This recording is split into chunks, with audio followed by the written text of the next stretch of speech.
Hello students, how are you today?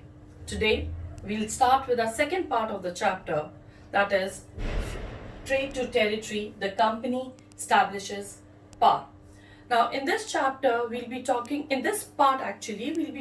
about how East India Company came to India as traders, what they were trading with, and how slowly and gradually they were trying to establish themselves in the country. Now, before we start with East India Company, we'll first talk about the first European who came to India as a trader. Now, as you people are already aware, the first European who came to India was Vasco da Gama in the year 1498. This is the route which he took, starting from Lisbon. He came to Cape of Good Hope. From here, he came to Calicut. So Calicut was basically the first place in India, was the first city in India where the first European came as a trader. Now, East India Company comes east. Now, what does this mean? Basically, we'll start with what is East India Company first. Now, East India Company was one of the trading companies of England.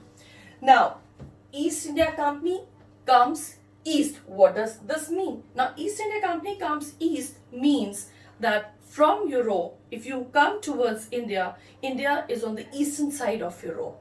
Hence, East India Company comes east. That is, from England, they are coming eastwards. They are coming towards Asia, which basically is towards the east of Europe.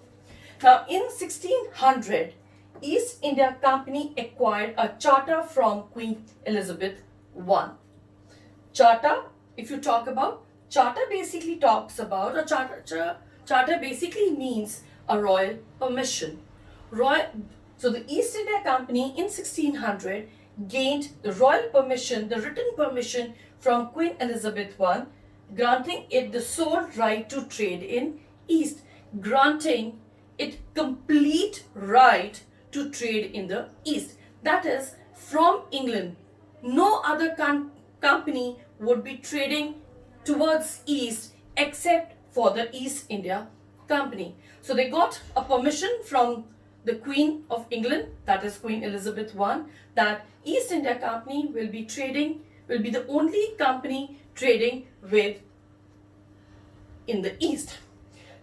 With this charter, company could venture across new oceans, discover new lands for goods which they can buy at a very cheap prices. Goods like spices, silk and cotton, which they can take back to their country, which they can take back to Europe and sell them at higher prices, making profits.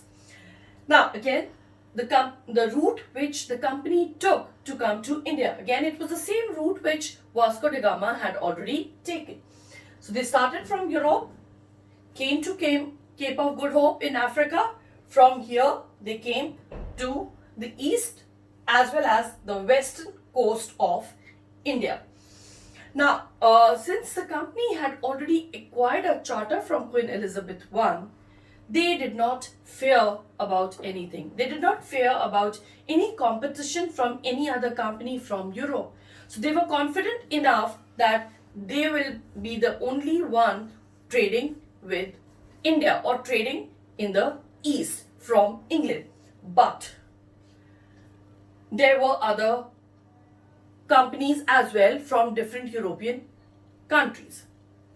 Now, in those days, if you talk about mercantile trading companies, in those days primarily made profit by excluding competition. So, to exclude competition, what did East India Company do? They acquired a charter from Queen Elizabeth I. Now, what does the word mercantile mean? Mercantile means basically making profit, buying goods at a cheaper price and selling them at a higher price. Hence, the margin, the profit is more. Now, when you talk about the East India Company, the Royal Charter could not prevent European powers from entering the Eastern market. This is what I was about to tell you, that when East India Company got the charter, they were confident. They did not have a fear of competition from other companies from England. But the charter did not stop other European powers, other European countries coming to India. First, Portuguese came, then English came. After that, we find the French came, the Dutch came. Now, slowly and gradually, all these European powers were coming to India to trade or to take away various goods. Now, the goods, like we just talked about, were cotton and silk, spices like pepper, cloves, cardamom, and cinnamon. Now, these spices or the cloves, if you talk about, had a huge market in Europe. They were sold at a very high price. So, these companies from different countries of Europe came to India to buy these goods at a very cheap price and then sell them in Europe at a very high price. Now, when these goods were bought from India, in return, they gave gold and silver. When you go and buy anything, you definitely give some cash to the person from whom you are buying things. Say, for example, if you go and buy a packet of chips from a shopkeeper, you buy a packet of chips and in return, you give him the cash. Or maybe any other form of payment, any digital payment that you can make. But in those days, there were no digital payments, there was no hard cash. So things were bought in kind.